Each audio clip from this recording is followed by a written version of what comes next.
Dios les bendiga, qué lindo verlos en esta mañana una vez más. Un saludo para todos aquellos que están aquí presentes y también aquellos que van a ver esta grabación posteriormente en YouTube. Hoy estamos en Marcos capítulo 9, versículos 1 al 8, y vamos a hablar acerca del Hijo revelado. Estamos en lo que es en la transfiguración, y como yo les decía, este es el punto culminante del Evangelio de San Marcos. Este es el momento supremo del testimonio en el Evangelio de Marcos, cuando Marcos comienza en Marcos capítulo 1, ¿no es cierto?, diciéndonos que este es el principio del Evangelio de Jesucristo, el Hijo de Dios, y ese es el por qué Marcos escribe el Evangelio, para demostrarnos realmente que Él es el Rey venidero, el Rey prometido, el Cristo, el Mesías, el Salvador.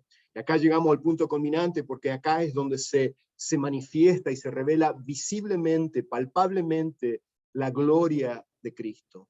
El hecho de que Jesucristo es el Hijo de Dios, Dios encarnado, Dios con nosotros. Y es hermoso este pasaje porque vamos a ver muchas cosas muy, muy interesantes, especialmente en esta aparición que vemos de Moisés y Elías. Es hermoso de ver el significado que tiene eso en el pasaje, en la enseñanza de hoy. Ok, muy bien. Perdón. Entonces, lo que voy a hacer ahora, voy a arreglar acá ahí está. Entonces, es ahí donde nos encontramos. Vemos que estamos enganchando de Marcos capítulo 8, dejamos la semana pasada en lo que fue en la declaración que hizo Pedro, la confesión de Pedro, revelado por el Padre, de que cuando Jesús hace la pregunta de quién decís ustedes que soy yo, y ahí es cuando Pedro dice, tú eres el Cristo. En Mateo 16, donde se encuentra el paralelo de eso, nos añade que es el Hijo del Dios viviente. Bueno, el paralelo de hoy, de Marcos 9, se encuentra en Lucas, también en Lucas capítulo 9, en los versículo 28, y también en lo que es en Mateo capítulo 17. Por eso que estos son los evangelios sinópticos. En este caso vemos que esta narración, este pasaje, o este acontecimiento de la transfiguración ocurre y es narrado por los tres evangelios sinópticos. Y acá lo vemos claramente. Lucas, y vamos a ir a Lucas, porque Lucas nos da un poquito más de detalle de lo que Marcos nos da. Y como va siempre, Marcos es un evangelio muy ágil, es un evangelio muy rápido. Marcos se concentra en los milagros, en los acontecimientos, en las señales, para darnos el mensaje, ¿no es cierto?, de que Él es el Cristo, el Hijo de Dios, pero no nos da tantos detalles como a veces nos da un poco más Mateo, o como también Lucas nos da, y eso es por eso que es bonito leer los paralelos también, porque nos dan un poquito más, nos muestran un poquito más nos pintan más amplia la imagen, ¿no es cierto?, de lo que aconteció. ¿Ok? Entonces ahí donde estamos.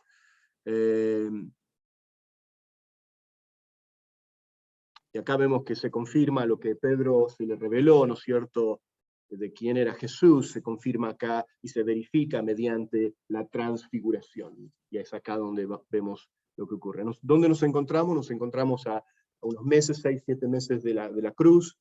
Nos encontramos ya al final del ministerio de Galilea, donde ya Jesús dejó a las multitudes, ya no estaba concentrándose en la enseñanza a las multitudes, ni tampoco en discutir con los fariseos y los saduceos y con los religiosos, sino que ahora su concentración estaba en sus discípulos, en prepararlos, ¿no es cierto?, por lo que iba a venir. Muy bien, acá un poquito lo que vamos a hacer esto. ¿Por qué no leemos los primeros 8 versículos y después voy a ir ya en parte en esta sección? La primera sección es la transformación del Hijo. Dice así la palabra de Dios, leyendo el versículo 2, pero vayamos un versículo anterior, que es el versículo 1, porque es interesante que después de la confesión y de Pedro, y después de que Pedro es reprendido por el Señor, ¿no es cierto?, porque Pedro no quería que Jesús padeciese y fuera a la cruz, ¿no es cierto?, y no hablase de esa manera, sino que, y ahí Jesús lo reprende al final del capítulo 8, precisamente después de eso, inmediatamente después, comenzando en el versículo 1 del capítulo 9, dice, y les decía, en verdad os digo que hay algunos de los que están aquí que no probarán la muerte hasta que vean el reino de Dios después de que haya venido con poder. Y acá hay algunos que malinterpretan este pasaje, algunos dicen, aquellos que son escépticos o que rechazan, ¿no es cierto?, la veracidad de la palabra de Dios, dicen que acá Jesús se equivocó y de que realmente él no regresó, y acá entonces no se cumplió la profecía, la promesa que acá Jesús estaba diciendo, pero realmente no se está refiriendo acá a su segunda venida, sino que se está refiriendo precisamente, porque justamente inmediatamente después de versículo 1, nos dice que 6 días después de que él les haya dicho eso, es que se los lleva a sus discípulos, a estos 3 discípulos, a Pedro, Jacobo y a Juan, los lleva a este monte de la transfiguración.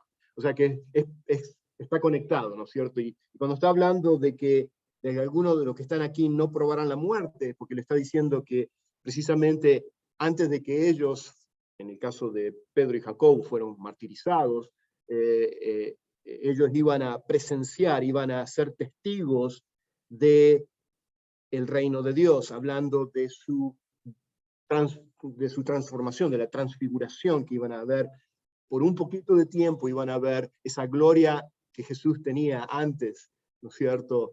Y ahora se manifiesta acá visiblemente en este monte. Bueno, y eso es lo que significa ese versículo 1, cuando habla de que algunos que están acá no probarán la muerte hasta que vean el reino de Dios. Se está refiriendo Jesús a este acontecimiento de la transfiguración.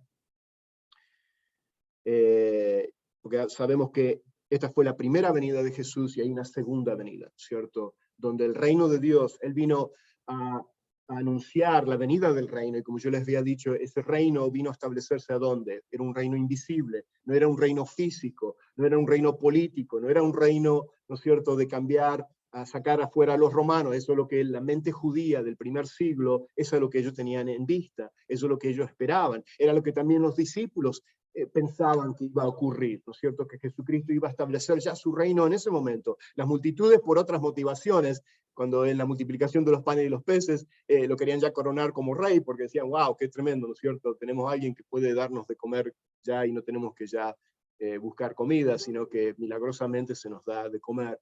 Y por otras motivaciones lo querían coronar ya de rey, y vemos que Jesús pasa delante de ellos. No era el tiempo, ¿no es cierto? No era de acuerdo a la opinión de los hombres, ni la intención de los hombres. Era la misma tentación, ¿no es cierto?, que le vino a Jesús en el desierto, que Satanás quería que Jesús no fuera a la cruz. Y decía, bueno, acá te doy todos los reinos, ¿no es cierto? Siendo que los reinos le pertenecen a Dios, Satanás se lo está ofreciendo, pero vemos que en la segunda venida Jesús viene a establecer su reino físicamente. El Dios glorioso, poderoso, el Rey de Reyes, el Señor de Señores, viene a establecer su reino físicamente aquí en la tierra. Pero ese acontecimiento no ha ocurrido, pero que en esta transfiguración, en esta transformación que vemos en este capítulo 9, es un pequeño vistazo se da de esa gloria de Jesús, ¿no es cierto?, de la venida del reino. Entonces, eso es lo que vamos a estar viendo un poquito más detalle ahora. Bueno, dice, 6 días después, Jesús tomó consigo a Pedro, Jacobo y a Juan y los llevó aparte solos a un monte alto y se transfiguró delante de ellos. Y sus vestiduras se volvieron resplandecientes, muy blancas, tal como ningún lavandero sobre la tierra los puede emblanquecer. Y se les apareció Elías junto con Moisés y estaban hablando con Jesús. Importante ahí que después vamos a Lucas 9. Lucas nos da un poquito más de información de qué es lo que estaban hablando. Marcos y Mateo no nos da ese detalle, pero Lucas 9, en el 28 creo que es, 29, ¿no es cierto? Perdón, 31, gracias. En el 31 nos habla con más detalle qué es lo que estaban hablando. Y es importante, porque es importante ese detalle de que lo que estaban hablando, que precisamente de la cruz, estaban hablando del propósito por el cual Jesucristo había venido en la primera venida. ¿Okay? Eso lo tenemos que tener en cuenta. Bueno, seguimos leyendo Marcos 9. Dice, y entonces, en el versículo 5, Pedro, interviniendo, dijo a Jesús, Rabí, bueno es que estarnos aquí, hagamos 3 enramadas, una para ti, otra para Moisés y otra para Elías. Esto de enramadas es como tipo de tienda, ¿no es cierto? En el tiempo de la celebración de los tabernáculos, se construían estos tabernáculos, estas tiendas temporales. Y Pedro tiene en mente eso, pero hay algo más profundo acá también, porque también Lucas creo que nos da, y Mateo nos menciona, de que después dice que Moisés y Elías estaban hablando con Jesús, ellos se retiraron y los vieron que se retiraron. Y es como que Pedro no quería que se fuesen, ¿no es cierto? Porque en la mente de ellos pensaban de que este era el cumplimiento de la venida del reino, ¿no es cierto? Del establecimiento de que Jesús tenía que establecerse como rey. Todavía estaban, estaban negando, en negación, realmente Pedro no estaba completamente, ¿no es cierto?, estaba negando, ¿no es cierto?, de que Jesús tenía que padecer y morir y ir a la cruz. De lo que ya Jesús empezó a decirles a ellos. Y vemos que eso en la mente de ellos todavía no lo podían entender y comprender completamente. Bueno, seguimos leyendo. Dice, versículo 6, porque él no sabía qué decir, pues estaba aterrados. Entonces se formó una nube cubriéndolos y una voz salió de la nube. En la nube dice, y este es mi hijo amado, a él oíd. Y enseguida miraron en derredor, pero ya no vieron a nadie con ellos, sino a Jesús solo. Una cosa que tenemos que observar acá es, nuevamente vemos la palabra nube. Y es algo que vamos a ver ahí, de que la presencia de Dios siempre se manifestaba a través de una nube. Acá vemos que ahora se presenta esta nube y se escucha una voz audible. Ahora, pregunta para ustedes, clase, puntos extras, ¿ok? Para quien, ¿en qué otra ocasión hemos escuchado también que ocurre en Marcos, lo leímos, lo estudiamos, de que se escucha también una voz audible que dice algo muy similar a lo que acabamos de leer? Cállate. Ok, muy bien, todos ustedes. Buena respuesta. Cuando Jesús se bautizó, que también se escuchó una voz audible. O sea que en el bautismo fue realmente la coronación del rey, en el sentido del comienzo del reino, la unción, esa coronación, ¿no es cierto? Esa presentación que se encuentra la Trinidad presente, ¿no es cierto? En ese momento. Ahora vemos que también el Padre se presenta, primera persona de la Trinidad se presenta para validar, confirmar a su Hijo, ¿no es cierto? La misión del Hijo, el propósito del Hijo, por el cual Él, en la eternidad pasada, había ya propuesto por su voluntad, por su soberana voluntad, de enviar a su Hijo amado Jesucristo a morir por nosotros. Muy bien. Entonces, bueno, ahí nos encontramos. Nos encontramos 6 días después de que Jesús les hubiese dicho a ellos que estaban en Cesarea de Filipos, que les dice que no todos iban a probar la muerte hasta que viesen el rey. Bueno, ahí es donde nos encontramos. Acá nos dice que fueron a un monte alto. Tradicionalmente, el monte alto que se nos menciona acá, en la tradición, dicen que fue el monte Tabor. Y hay muchos comentaristas que están en desacuerdo con esto. Yo tuve la oportunidad de estar justamente ahí cerca del Monte Tabor. Monte Tabor, si ustedes saben, históricamente en la Biblia, en el Antiguo Testamento, en el libro de los Jueces capítulo 4, nos habla acerca de, ¿se acuerdan cuando Débora, esa jueza Débora, con Barak, que van y pelean en contra de contra Canaán, contra el rey de Canaán, que ellos habían vuelto a caer nuevamente en servidumbre, que habían caído bajo esclavitud de ese rey, y Dios levanta a Débora como jueza, y levanta también a Barak para que ayudase a Débora a preparar el ejército de Israel y atacar, ¿no es cierto?, y tener esa victoria. Bueno, eso ocurrió aquí en este monte Tobar. Okay. El monte más típico de Israel, porque de todos los montes, el único que tiene una apariencia así, de lomadita, así, redonda, y se ve de distancia.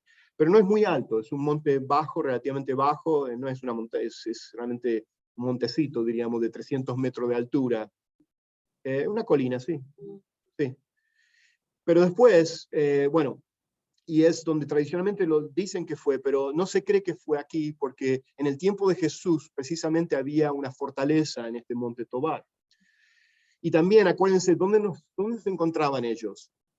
En el capítulo 8, Cesarea de, ¿dónde? De Filipo. ¿Y dónde se encuentra Cesarea de Filipo? Ups, me fui demasiado rápido. Aquí estamos, Cesarea de Filipo, están, no, perdón. Ahí está. Sí, a ver si, ahí está.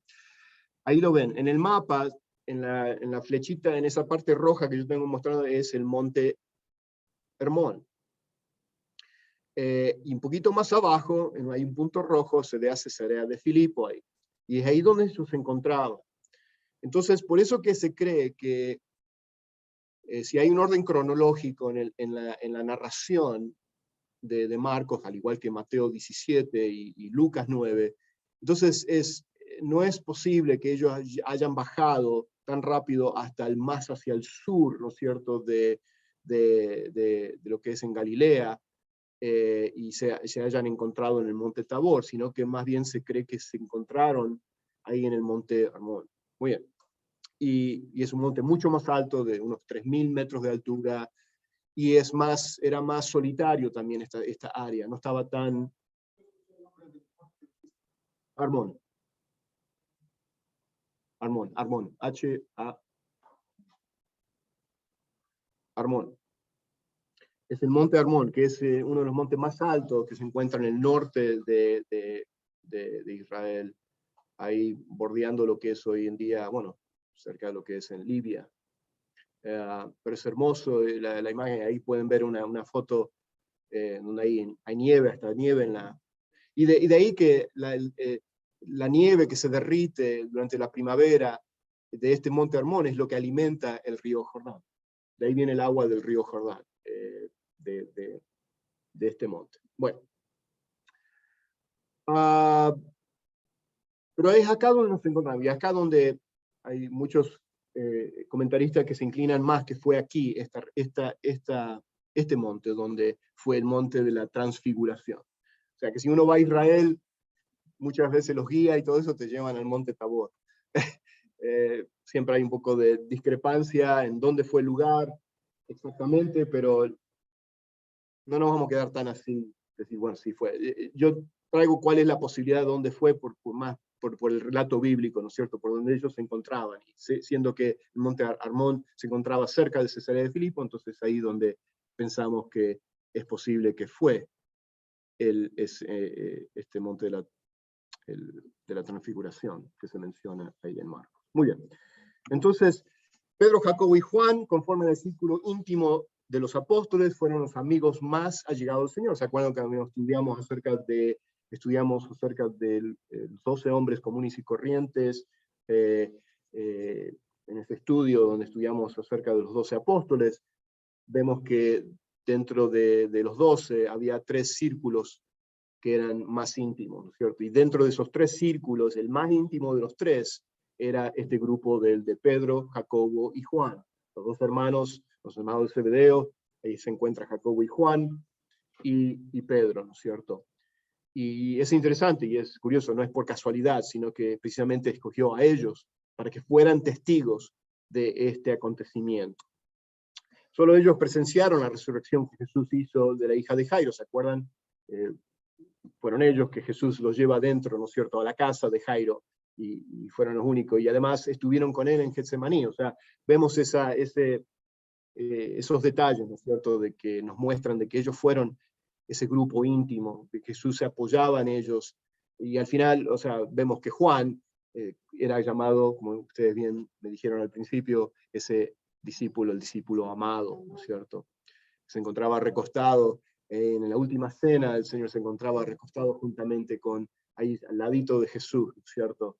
Y ahí lo vemos aquí, ¿no es cierto?, en este grupo íntimo. Jesús los llevó como acompañantes de acuerdo con el requisito de la ley, de que la verdad, o sea, debía confirmarse por 2 o 3 testigos. Es interesante eso, porque ellos iban a ser testigos de esto, porque aunque Jesús no hay contradicción, aunque después Jesús les dice que no les diga nada a nadie, porque no era el tiempo para ellos revelar este episodio, esta manifestación majestuosa, gloriosa del Jesús, ¿no es cierto?, el Jesús glorificado antes de la resurrección, ¿no es cierto?, demostrarnos un poquito, ¿no es cierto?, de quién es Él, de que eres el Dios encarnado.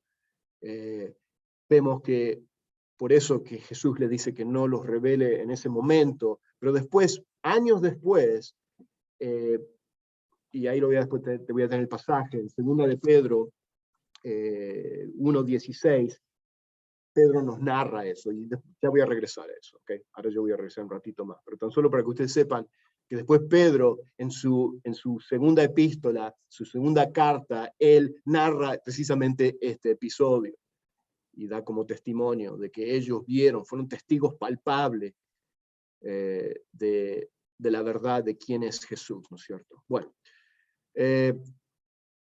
la palabra transfiguró, dice, se traduce de la palabra metamorfosis en español, y acá nos habla que fue una transformación, no en sí en otra sustancia, en otro tipo de naturaleza, sino que Jesucristo, hay una transformación acá, en la apariencia de Jesús.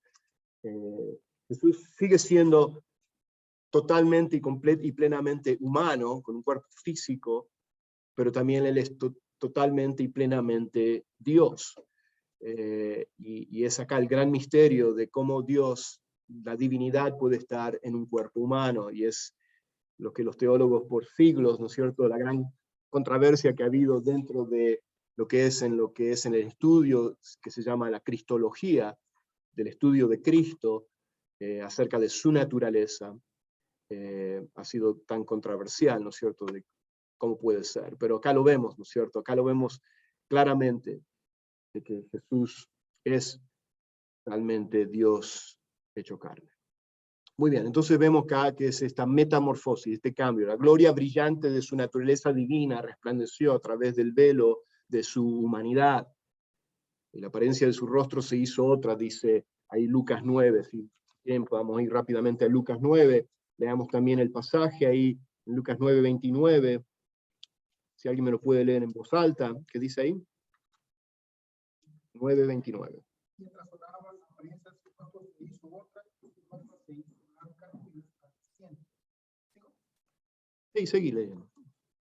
Y 2 hombres hablaban con él, los cuales eran Moisés y Elías, quienes aparecieron en gloria, hablando de la partida de Jesús que estaba a punto de cumplir en Jerusalén. Ok, paremos ahí. Entonces eso es lo que yo les mencionaba anteriormente, de que Lucas nos da un poco más de detalle cuál era la conversación que estaban teniendo, y específicamente.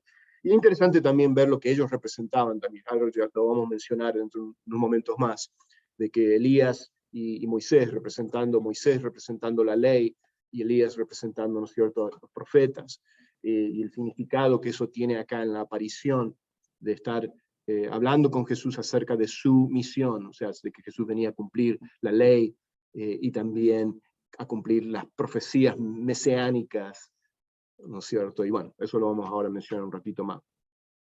Vemos acá que Jesús está revelando, ¿no es cierto?, está brillando, esta gloria que brilla de Jesús, no es una gloria que emana como un reflejo, sino que emana de su propia esencia, de su propia naturaleza. Y ahí vemos la gloria de Dios, como también se manifestaba, ¿no es cierto?, en el Antiguo Testamento, y descendía sobre el tabernáculo cuando estaba en el desierto, ese fuego, esa luz, ese resplandor. Vemos, y también lo vemos en Moisés, ¿no es cierto?, cuando Moisés sube al monte Sinaí, y él pide, ¿no es cierto?, en Éxodo, cuando él pide ver el rostro de Dios, y Dios le dice que no hay nadie que puede ver el rostro y que viva, ¿no es cierto?, y lo oculta atrás de esa roca, ¿no es cierto?, y tan solo le puede ver los lomos, la parte de atrás de Dios, cuando pasa. ¿Y qué ocurre cuando Moisés desciende? Creo que en Éxodo 34, cuando desciende Moisés ¿qué ocurre? Resplandecía. Pero la gran diferencia acá de que Moisés resplandecía porque había visto a quién, o había tenido la presencia de Dios, se le había aparecido en el monte. Y entonces lo único que Moisés estaba resplandeciendo la luz que había venido, o sea, de que él había presenciado de la gloria de Dios. Y después él hasta tiene que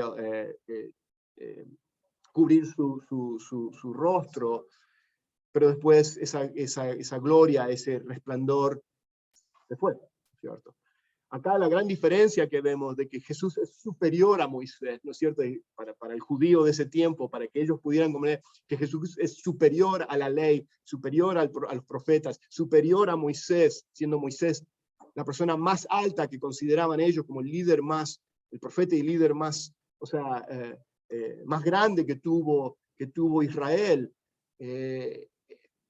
Vemos que Jesús es superior porque produce, o sea, Jesús no necesita resplandecer la luz de algo externo, sino que Él es la luz. Como Él lo dijo después en Juan, nos dice que Él es la luz del mundo. O sea, que Él resplandece y Él es el que, o sea, físicamente lo vemos acá y lo vieron ellos, físicamente resplandeciente, pero espiritualmente es quien resplandece en nuestros corazones, en tinieblas, quien resplandece en nuestros corazones para darnos vida y vida eterna, vida y vida en abundancia. O, hablando de la regeneración, ¿no es cierto? Bueno, seguimos leyendo. Dice, Jesús había poseído gloria esencial desde la eternidad, como Juan 17:5 nos habla acerca de esa gloria que él tenía antes, ¿no es cierto?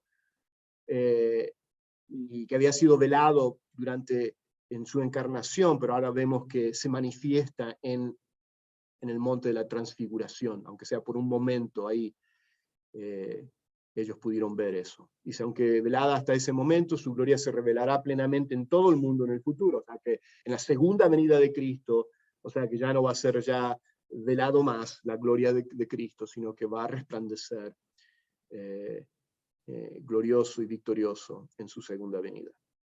Muy bien, seguimos leyendo aquí. Acá está el pasaje de yo dije primera de Pedro, ¿no es cierto? Pero está mal escrito acá, es segunda de Pedro. Es segunda de Pedro 1, 16 al 18, donde dice, ahí está en la pantalla, dice, porque no os hemos dado a conocer el poder y la venida de nuestro Señor Jesucristo, siguiendo fábulas artificiosas. Y acá hay una respuesta de Pedro en una manera apologética, de aquellos que se estaban oponiendo ya en ese tiempo, que no validaban, ¿no es cierto?, la deidad de Cristo, las historias milagrosas, las manifestaciones milagrosas que hizo Jesús y todo eso, sino que algunos ya estaban diciendo, bueno, eso eran fábulas, eran cuentos. Y acá Pedro, en respuesta a muchas de a esos escépticos, incrédulos, que atacaban la fe cristiana, él está diciendo, yo quiero decirte algo, que yo no estaba siguiendo ningún tipo de fábula o invento, ¿no es cierto?, a una alucinación o algún tipo de algo ahí que no existió, sino que dice, como habiendo visto con nuestros propios ojos su majestad. Acá Pedro está recordando, ¿no es cierto?, este acontecimiento de Marcos 9. Dice, pues, cuando él recibió de Dios, Padre, honra y gloria, le fue enviado de la magnífica gloria una voz que decía, y acá está lo dice, este es mi Hijo amado en el cual tengo complacencia. Y nosotros oímos esta voz, Pedro está diciendo, nosotros oímos esta voz enviada del cielo cuando estábamos con él en el Monte Santo. Entonces, claramente vemos acá que Pedro, siendo testigo ocular de este acontecimiento, él lo escribe en su segunda epístola. Y bueno, entonces, ahora vemos la asociación de los santos. Acá vamos a ver la aparición en el versículo 4 de estos dos personajes bíblicos que se considera Elías siendo el mayor de todos los profetas, en el sentido de los milagros, de las señales y prodigios que hizo Elías, y también la manifestación, la aparición que tuvo, ¿no es cierto?, cuando Elías también sale corriendo después de Jezabel, que estaba buscando de matarlo, ¿no es cierto? Esto es en Primera de Reyes, 19 creo que es, o Segunda de Reyes. Sé que es 19. Y bueno, cuando él está saliendo y está, Jezabel está buscando la vida de Elías, y él sale huyendo y se mete en esa cueva, ¿no es cierto? Y se mete precisamente, se va directamente al monte Sinaí, donde siglos anteriores, ¿no es cierto? Se había encontrado, ¿no es cierto?, Moisés también, y ahí tiene un encuentro, es Primera de Reyes 19, ¿no es cierto? Primera de Reyes 19, donde creo que 19 ahí, comenzando en el versículo 9 en adelante, que nos habla de que él se encuentra y se esconde en esta cueva, y ¿qué tiene? Tiene el encuentro de que escucha esa voz y ese viento, y dice que Dios no estaba en el viento, ni en la tormenta y todo eso, y bueno, y ahí tiene un encuentro, aunque no lo pudo ver a Dios, pero escuchó la voz audible de Jehová. Al igual que Moisés no pudo ver el rostro de Dios en el monte Sinaí, sino que tan solo sus espaldas y la gloria de Dios manifestada, pero no lo pudo ver. Pero acá está lo interesante, y esto es lo que es tremendo y lo hermoso, de que ahora finalmente Moisés y Elías pueden ver la cara de Dios aquí en este monte de la transfiguración, estando justamente ellos presentes ahora. Ellos pueden ver lo que ellos querían ver, ¿no es cierto?, cuando ellos estaban físicamente viviendo. Y acá vemos una manifestación interesante, y hay alguna un poco de especulación, ok, bueno, ya se les dio un cuerpo temporal, porque esto es antes de la resurrección. Y es interesante como ellos murieron. Bueno, Elías fue llevado, ¿no es cierto? No vio la muerte, Elías. Bueno, fue levantado, ¿no es cierto? Moisés sí murió, pero dice que Dios lo enterró. Y hay algo muy interesante y peculiar en la partida de estos dos personajes bíblicos. Y vemos acá que se presentan, y es tal vez que se presentaron como espíritus glorificados en el cielo, existían como espíritus glorificados en el cielo, pero en espera de la resurrección de sus cuerpos final, tal vez se les dio un cuerpo visible.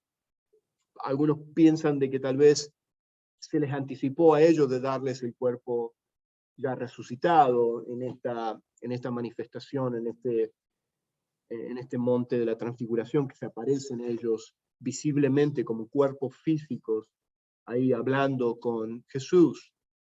Bueno, no es cuestión de especular, si tan solo es interesante tan solo de hablarlo, ¿no es cierto?, de estos dos personajes. Bueno, pero eso es lo bonito de esta historia, de que se les apareció Elías con Moisés, que hablaban con Jesús, y sabemos que lo que estaban hablando por lo que leímos en Lucas 9, que nos dice que hablaban Jesús acerca de la muerte de él. Ahora bien, la muerte de Cristo es la verdad por la cual la transfiguración estaba destinada a preparar a los discípulos. O sea, esto es una preparación de que a través de esta transfiguración Jesús estaba preparando a sus discípulos para lo que iba a acontecer. Y en otras palabras, lo interesante de todo esto, el testimonio de estos dos personajes tan importantes de la historia de Israel, del Antiguo Testamento, es que ellos estaban confirmando la realidad de que el Señor Jesús iba a morir, que Él iba a ir a la cruz. Porque ¿cuál era el problema que tenía Pedro? Lo leímos en el capítulo 8. Que cuando él tiene la revelación y Jesús empieza a hablar de que él tiene que padecer mucho y tiene que morir y tiene que ir a la cruz, Pedro le dice, no, un momento, Jesús, que no sea, que esto no ocurra, que esto no sea así. Y porque tenían problema ellos en aceptar esa realidad de que Jesús tenía que morir. Porque nuevamente, en la mente del judío del primer siglo era la mentalidad de que el Mesías era este Mesías conquistador, este Mesías que venía a establecer ya su reino, ahora, aquí, en este momento, en este tiempo, físicamente, y no era el caso, sino que Jesús vino a establecer un reino invisible en los corazones, y después, en su segunda venida, él viene a establecer su reino físicamente aquí en la tierra. Muy bien, entonces vemos que esto era también una confirmación para ellos, para Pedro, para Jacobo, para Juan, de que el testimonio de estos dos personajes tan importantes, de que acá Moisés y Elías estaban validando, ¿no es cierto?, siendo testigos de la misión, del propósito de Jesús de ir a la cruz. Para ellos era un impacto importante para ellos. ¿Ve? Jesús lo estaba preparando a ellos para ese acontecimiento, pero que iba a venir unos meses ya más adelante. O sea, que ellos confirmaban. Nada pudo haber dado a los apóstoles más seguridad, escuchen bien esto, y confianza en que la muerte de Jesús cumpliría el propósito de Dios que oírlo de labios de Moisés y de Elías. ¿Okay? Y nuevamente esto va a lo que Deuteronomio nos habla de que la verdad tenía que ser validada, ¿no es cierto?, por el testimonio de 2 o 3. Acá vemos claramente que en la mente de un judío esto era importante, esto era lo que validaba, ¿no es cierto? Ok, vamos a seguir. Entonces, es importante porque acá vemos que Elías y Moisés es el cumplimiento de la ley y las incontables profecías. Vemos que Jesús es el cumplimiento de la ley, en lo que es en el símbolo que trae, ¿no es cierto?, Moisés y Elías. Vemos que Jesús es el cumplimiento de la ley, siendo representado en Moisés, siendo que se le dio a él los 10 mandamientos. Y las incontables profecías del Antiguo Testamento de la venida del Mesías, representada en Elías, ¿no es cierto?, como profeta, vemos claramente acá que se estaban cumpliendo. Y acuérdense que la ley, ¿qué es lo que demandaba? ¿Cuál era el requisito de la ley? Acá estamos hablando en el contexto de la misión de Cristo, de ir a la cruz. Porque acá se presenta Moisés y Elías, y Moisés siendo el representante de la ley, ¿no es cierto?, en el Antiguo Testamento. La ley demandaba algo, ¿no es cierto? La ley demandaba 2 cosas. Y el segundo es el cumplimiento. O sea, cumplir la ley, la obediencia a la ley, 100%, no 99.9%, y el hecho de no cumplir, de no obedecer la ley, había un pago, había una deuda, había un castigo. Un castigo. Y vemos que Jesucristo es el cumplimiento de esa ley, porque Él vivió la vida perfecta que tú y yo nunca íbamos a poder vivir. Él cumplió la ley, Él era sin pecado, y también sabemos que también cumplió la paga del pecado. Él fue nuestro sustituto, tomó tu lugar y mi lugar en esa cruz. Nosotros nos merecíamos, por el hecho de que nosotros no podíamos obedecer la ley de Dios. Entonces la paga del pecado, como dice Romanos, es la muerte. Entonces vemos que Él cumplió los requisitos de la ley, y acá representado, ¿no es cierto?, en esta aparición, siendo Moisés, y ellos están hablando acerca del propósito de la muerte de Cristo, es que precisamente Jesús está satisfaciendo completamente los requisitos de la ley de Dios, algo que nosotros nunca íbamos a poder hacer. Ok, muy bien. Y acá entramos ya en la última parte donde está la sugerencia de los durmientes, y así se menciona esta parte porque por lo que dice Pedro, ¿no es cierto?, en los versículos 5 y 6. Cuando entonces Pedro dijo a Jesús, Maestro, dice, bueno, es bueno para nosotros que estemos aquí, hagamos 3 enramadas, una para ti, otra para Moisés y otra para Elías, porque no sabía lo que hablaba, pues estaban espantados. Bueno, lo que está ocurriendo acá es de que en la mente de Pedro, ¿no es cierto?, pensando de que el reino de Dios se iba a establecer ahora, en este momento, ¿y qué ocurre? Cuando los ve que desaparecen y se van, o sea que Pedro es como queriendo que se quedasen, ¿no es cierto? Decir, no, yo quiero que se cumpla ya el reino de Dios ahora, en este momento. Y bueno, es lo que algunos suponen que esa fue la reacción, ¿no es cierto?, de Pedro, de decir esta barbaridad, ¿no es cierto?, que no tiene, ¿perdón? Claro, quería quedarse, no querían que se fuese, ya que se quedasen ahí para siempre. Sabemos que ese no era el propósito, nuevamente, ¿no es cierto? El propósito era que Cristo tenía que ir a la cruz.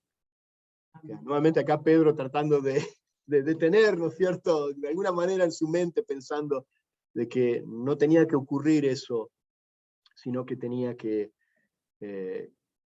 ya el reino tenía que ya manifestarse ahora, en este momento. El temor santo se mezcló con estimulante admiración en esta experiencia gloriosa e incomprensible. O sea, vemos, imagínense lo que presenció y lo que Pedro vio en ese momento, Jacobo y Juan. Y la sugerencia de Pedro refleja el deseo, ¿no es cierto?, que tenía acá Pedro de que Jesús no sufriese en la cruz. O sea, sabemos que era una... No estoy jugando la motivación de Pedro en sí. Pedro no tenía una motivación... o sea, él hablaba, o sea, claro, estaba del lado del propósito de Satanás, de que Satanás no quería, porque era la opinión de los hombres, ¿no es cierto? Pero Pedro amaba a Jesús. O sea, acá estamos, Pedro amaba a Jesús. Por supuesto no quería ver a Jesús que sufriese, pero vemos que ese no era el plan de Dios. Y como a veces nuestras buenas intenciones, podemos decir, no se alinean a los propósitos de Dios. Más bien, muchas veces puede ser que se estén alineando a los propósitos de Satanás. Y no, en este sentido fue así, ¿no es cierto? Porque lo sabemos por lo que leímos ya y estudiamos en Marcos 8. Y bueno, ahí esto es lo que está ocurriendo acá. Su deseo era que los tres permanecieran ahí de modo permanente, en su estado glorioso, y que establecieran el reino en el acto, ahí en este momento. Ahora es el tiempo que venga el reino. Y sabemos que no fue así, sino que si no fuera de que, o sea, Jesús tenía que ir a la cruz. Y nuevamente, ese es el propósito, el cumplimiento de la ley. Es nuestro gran sustituto. Si Jesús no hubiese sido tu sustituto y mi sustituto en esa cruz, de tomar tu lugar y mi lugar, por eso que él tuvo que tomar cuerpo humano, físico, de ser 100%, ¿no es cierto?, humano. Era para ese propósito, de representarte a ti y a mí en esa cruz. Y bueno, y si no fuera así, no seríamos salvos en este momento. Sí.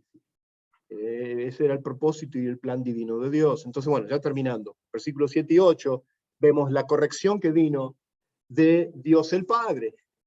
Básicamente es como si fuera una respuesta que acá Dios el Padre interrumpe, ¿no es cierto? Lo interrumpe a Pedro en lo que Pedro está diciendo y queriendo hacer, ¿no es cierto? Y sale y viene la voz de Dios el Padre diciendo, entonces viene una nube que les hizo sombra, y desde la nube una voz que decía, este es mi hijo amado, a él oíd. Es como que estaba como dirigida a Pedro, un poco esta palabra, ¿no es cierto? A esto oíd, porque estaba dirigida a los tres que estaban ahí, pero principalmente a Pedro, que Pedro se había hablado, ¿no es cierto? Había dicho lo que había dicho. Y luego cuando miraron, no vieron más a nadie consigo, sino a Jesús solo. Bueno, como yo decía, el pensamiento judío, la presencia de Dios, se relacionaba siempre con una nube. Acá es interesante que vemos esta nube que desciende sobre este monte Hermón, perdón, en este monte santo, vamos a decir, que creo que fue el monte Hermón, perdón. Vemos acá claramente que desciende la presencia de Dios en esta nube, algo que ellos estaban también, que ellos conocían también, Pedro, Juan y Jacobo, y vemos nuevamente que se desciende esta nube y sale esta voz de esa nube, que es la voz del Dios el Padre. Y la orden que acá el Padre le da es de que escuchen al Hijo, como fuera un reproche directo a Pedro, ¿no es cierto? Y ordenándole a él que como a los otros, que a permanecer en silencio y escuchar lo que Jesús tenía que decir en cuanto a su muerte. Ok, entonces ahí es donde nos encontramos ya finalizando, hablándonos de la importancia de oír la voz de Dios. Y eso en aplicación en nuestras vidas también, en lo que hablamos acá en este pasaje, y a veces de cómo tenemos muchas opiniones, como Pedro tenía muchas opiniones. La opinión tuya y mía no es lo que vale, es la opinión de Dios lo que realmente cuenta. Y la importancia que tiene de que mucha gente y muchos cristianos viven de acuerdo a sus propias opiniones y no de acuerdo a la bendita palabra de Dios y lo que la palabra de Dios nos instruye en la manera que debemos de vivir. Y muchas veces ocurre, a veces por ignorancia en cristianos, porque no conocen la palabra de Dios, y muchas veces por justificación, porque quieren justificar sus propias vidas, sus pecados, y entonces, pero acá claramente nos enseña de que el Padre interviene, ¿no es cierto?, en esta opinión que tenía Pedro, ¿no es cierto?, en este comentario que él hace, de que lo importante acá es de oír a Jesús y cómo debemos nosotros responder siempre en obediencia a las palabras de Jesús. Y bueno, el anticipo del reino había acabado, no se iba a establecer en este momento. O sea, ¿por qué? Porque ya se fueron Moisés y Elías, y ya Jesús ya lo podían ver sin ese resplandor, y era tan solo un anticipo, pero era todo lo que era. Y por supuesto Pedro, años y años después, en su segunda epístola, él lo menciona como ya lo leímos. Lo que acababan de presenciar no fue una visión de la mente, no fue una alucinación, sino una experiencia de la presencia real de Dios. Y eso es lo que acá queremos ver, que es lo que Pedro después él dice, no, esto no es una fábula, esto no es un invento. Y es interesante esto, que esto no se había manifestado, este tipo de manifestación de la nube y de ver la gloria de Dios, ¿no es cierto?, manifestarse, es algo que no se había manifestado desde Adán y Eva, en la que ellos habían percibido de esa manera, ¿no es cierto?, la gloria. Antes de la caída habían percibido la presencia de Dios, que se paseaba, ¿no es cierto?, en el huerto. Acá lo vemos en la transfiguración, en este monte de la transfiguración. Es algo que antes no se había presenciado hasta ese momento, desde el tiempo de Adán y Eva, hasta este momento que ocurre. Muy bien. Y con esto ya terminamos esta porción de Romanos 9. Perdón, ¿por qué estoy en Romanos? Marcos 9, y la semana que viene vamos a continuar viendo lo que es versículo 9 al 13, la venida de Elías y el significado que eso tiene. Muy bien, así que, gloria a Dios. ¿Alguna pregunta, algún comentario, algo respecto a esto? Yo había leído un comentario donde habla de, obviamente, Moisés representando la ley, y Elías, que no había muerto, estaba en el cielo, porque Dios se lo llevó. Está hablando de la, como la palabra, pero vamos a ser tomados gracias, unos ya han muerto y nosotros y unos están vivos todavía. Es interesante, sí. Hay mucho así. Entonces, porque ya leído ese comentario donde habla sobre Elías representando lo que va a hacer antes de ser arrebatados, porque Pablo dice, nosotros que estamos vivos vamos a ser arrebatados. Ahora, un comentario acerca de tu comentario que vos leíste. A mí me gusta quedarme dentro del contexto, porque Lucas nos dice que la aparición de ellos fue para hablar de ¿qué? De la muerte. Fuera de ahí, de salir de ahí, de cuál, o sea, ahora bien, yo usé el significado de los dos personajes para la ley, y dentro del contexto de la cruz, ¿no es cierto? La ley y los profetas, de que ellos representaban. Algunos dicen que ellos, o sea, y representaban Moisés la ley y Elías los profetas, hablando de las profecías mesiánicas, dentro del contexto de la venida de Cristo. Y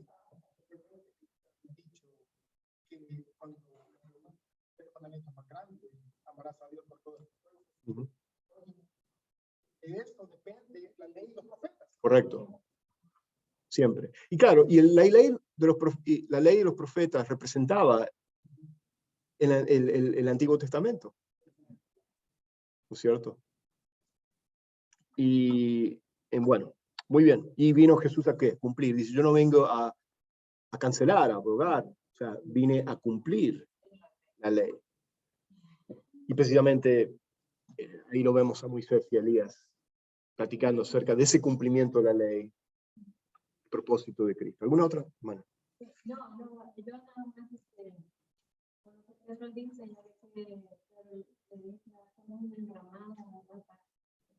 yo siempre muchos cometemos errores como Pedro, muchos vamos como Pedro. Cuando habla de Dios y dice eso, se lo dijo a Pedro, pero en este tiempo también nos lo dice a todos. Claro.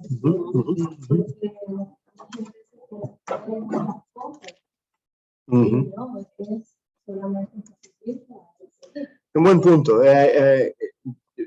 hablando de hoy, solamente en Él, ¿no es cierto? En Jesús tenemos la salvación y la respuesta a todas nuestras frustraciones, temores, porque hay muchas cosas que estaban ocurriendo en la mente de Pedro. Los temores, la incertidumbre, ¿no es cierto?, de lo que iba a ocurrir, porque casi estaba avecinando la pasión de Cristo. Buen punto, o sea, y es en Cristo que encontramos la respuesta a todas nuestras cosas. Muy bien, déjame terminar a orar y ya terminar así la grabación. Padre, te damos gracias por tu bendita palabra, Señor, gracias por mostrarnos a través de Marcos 9 la importancia que tiene, Señor, del hecho de oír tu voz, Señor, de saber de que tú eres el Cristo, el Dios, el Hijo del Dios viviente, Señor, y vimos claramente que a través de esta manifestación, como después Pedro, años después, testifica de esta realidad, Señor, de que no es una fábula, de que no es un invento, no es un cuento más, Señor, sino que es la realidad de que tú eres el Dios encarnado, el Dios hecho hombre, quien vino a tomar nuestro lugar en la cruz, y Señor, y que a través del sacrificio de la cruz es la única manera, es la única manera que, Señor, podamos ser salvos, Señor, y ser perdonados de nuestros pecados. Y te damos gracias, Señor, por lo que tú hiciste por cada uno de nosotros. Te alabamos y te exaltamos, y lo pedimos en el nombre de Jesús. Amén.